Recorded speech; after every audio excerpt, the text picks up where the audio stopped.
வணக்கம் மக்களே. So welcome to kaneeshreenalogics. So நான் உங்கள் மணி. முக்கியமான விஷயம், நாளைக்கு எல்லாருக்குமே எக்ஸாம் எழுதல போகிற எல்லாத்துக்குமே வந்து ஒரு பெரிய பெரிய ஆல் தி பெஸ்ட் மக்களே.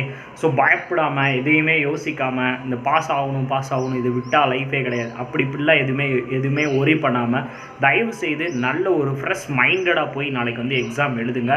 எதை பற்றியுமே யோசிக்காதீங்க.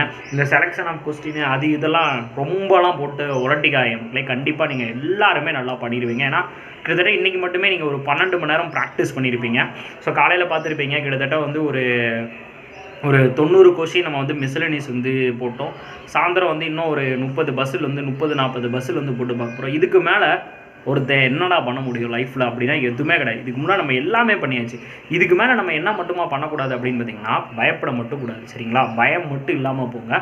உங்களுக்கான ஒரு நேரம், உங்களுக்கான ஒரு தருணம் வந்துருச்சு அப்படின்னா யாராலும் எதாலும் ஒன்றுமே பண்ண முடியாது. அதாவது கடவுள் கொடுக்க நினைக்கிறத தடுக்க முடியாது, தடுக்க நினைக்கிறத கொடுக்க முடியாதுன்னு சொல்லுவாங்களா. ஸோ அந்த மாதிரி டைலாக் ஞாபகம் வச்சுக்கோங்க. நாளைக்கு வந்து போகிறவங்க எல்லாருமே ஹால் டிக்கெட்டு, ஐடி ப்ரூஃபோட ஜெராக்ஸு, நேமு, ஹால் டிக்கெட்டில் இருக்கக்கூடிய நேமு எல்லாத்தையுமே தயவுசெய்து வீட்லேயே செக் பண்ணிட்டு போயிருங்க.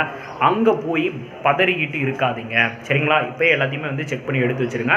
ஸோ எல்லாத்தையுமே எடுத்துகிட்டு போகணும். எதை மட்டும் எடுத்துகிட்டு போகக்கூடாது, பயத்தை மட்டும் என்றைக்குமே எடுத்துகிட்டு போகக்கூடாது. ஸோ தைரியமாக போய் நல்லபடியாக பண்ணிவிட்டு வாங்க மக்களே. ஸோ பண்ணிட்டு உங்களுடைய அட்டெம்ப்ட் என்ன அப்படின்னு சொல்லிட்டு மறக்காமல் வந்து சொல்லுங்கள். எல்லாருக்குமே ஆல் தி பெஸ்ட். எல்லாருமே மேக்ஸிமம் அட்டெம்ப்ட் வந்து கொடுப்பீங்க, நல்லா பண்ணுவீங்க. Thank you so much. ஒரு பாசிட்டிவ் வைபோட நாளைக்கு வந்து உள்ளே போக போகிறீங்க. அதே பாசிட்டிவ் வைபோட வெளியே வர போகிறீங்க. கண்டிப்பாக நான் நல்லா படிச்சிருக்கேன், நான் என் மேலே நம்பிக்கை இருக்குது, ஸோ எனக்கு நல்லா வரும் அப்படின்ற ஒரு நம்பிக்கையோடு போய் நாளைக்கு வந்து எக்ஸாம் எழுதுங்க. கண்டிப்பாக நம்பி போங்க, வெற்றியோடு வாங்க. சரிங்களா? தேங்க்யூ ஸோ மச் மக்களே. ஸோ இது திடீர்னு பார்த்தீங்களா எப்படி நம்பிக்கையினோடையும் பலன்னு என் மூஞ்சியிலேருந்து எல்லாமே இதாகிடுச்சு.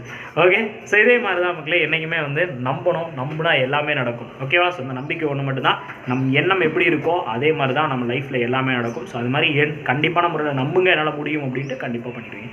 Thank you so much. டடா பை மக்களே.